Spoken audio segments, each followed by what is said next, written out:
A new Uganda. My name is Mordecai. And I am Paige.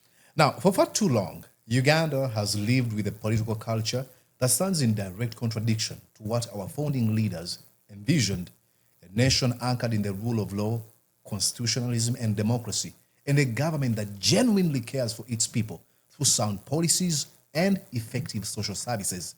From independence, and that is 1962, nearly every administration came to power promising these ideals, only later to undermine them.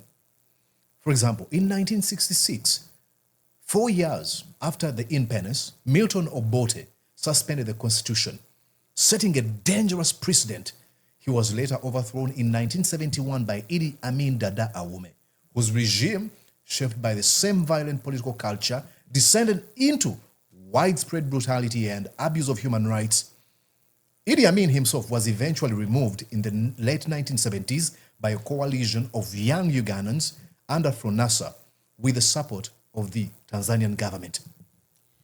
What followed was a period of instability and uncertainty as power shifted between Lule, Benaisa, and Mwanga until Obote returned to office after the widely disputed 1980 elections.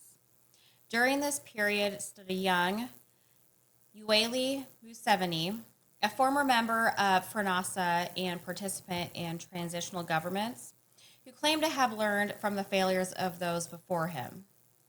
Citing electoral fraud and anti-democratic practices, he launched an armed struggle against the government. Guided by a document he authored, the NRA's 10-point program. The program was presented as a moral and political contract with the people of Uganda. It promised democracy, security, national unity, economic independence, social justice, and accountability. In his early speeches, Museveni warned that Africa's greatest problem was leaders who overstayed in power. He questioned why Ugandans should die because of elections. Why should people kill one another just because we cannot agree on who occupies a certain office temporarily? Because we are talking of temporary occupation of offices. Now, the irony is here. Today, nearly 4 decades later, he remains in power, and the very principles he once championed stand deeply compromised. Elections have become extremely violent, dissent very criminalized, and state power increasingly against the people it was meant to protect. Now, in this closing argument for the 2026 election, we examine the NRM's government and how it has failed, point by point, to honor the NRA's 10-point program and why Uganda must choose a democratic alternative. The first one we'll look at is democracy. It comes with the promise of popular democracy and rule by the people.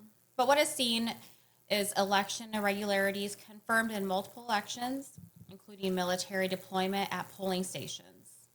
Another is repeated arrests and prolonged detention of opposition figures, notably Dr. Kiza Besigye, including house arrests and detentions without trial, which undermines democratic competitions. Absolutely. And the second promise was security. According to Museveni and his friends, he promised safety for the people and their properties. Now, what do we see? Abductions and torture of political activists, such as the torturing of Eddie Mutwe, the abduction and torture of Kakwenza Ruchirabashija, and being tortured in security custody. Unexplained killings, including that of Frank Senteza, Rita Nabukenya. Disappearances of citizens such as John Bosco Chibalama, with families not able to trace where they went. The third was national unity, with the promise of ending sectarianism. But what is seen is politics increasingly framed as NRM versus others, with state resources and appointments perceived to favor loyalists, deepening political and regional divisions instead of unity. The fourth was national independence. That promise was defending sovereignty. But what's seen now is heavy reliance on foreign loans and aid, particularly from China and international lenders, which compromises economic independence and policy autonomy. Well, and another promise was independent national economy. And what was entailed in this? to make sure that we have a self-sustaining economy. What do we see? The continued export of raw materials and import of finished goods. While youth unemployment remains high, it shows limited industrial transformation. Another point, and that is point number 6, was social services. And what was in this? To ensure that Uganda has quality education and a better healthcare system. What do we see? Public hospitals are still lacking drugs and equipment, which forces patients to buy medicine privately. It is pretty sad. It is pretty sad. Because you see overcrowded schools under universal primary education and universal secondary education with few teachers, undermining the quality of education. Number 7 was ending corruption with the promise of honest and accountable leadership. But you see bribery, like the Patrick Ho bribery case in the U.S., where Ugandan officials, including the president, were named in court proceedings, raising questions about high-level corruption, even though no charges were brought against the president. And another one was Speaker Anita Among, facing corruption allegations while remaining politically protected by the president, reinforcing selective accountability. The 8th one was redressing past mistakes. That's the promise of justice and reconciliation. But you see land grabbing cases, especially involving vulnerable communities, with courts slow or ineffective in delivering justice, along with human rights abuses by security forces with few prosecutions. What a betrayal. Well, number 9 was the issue of the African cooperation.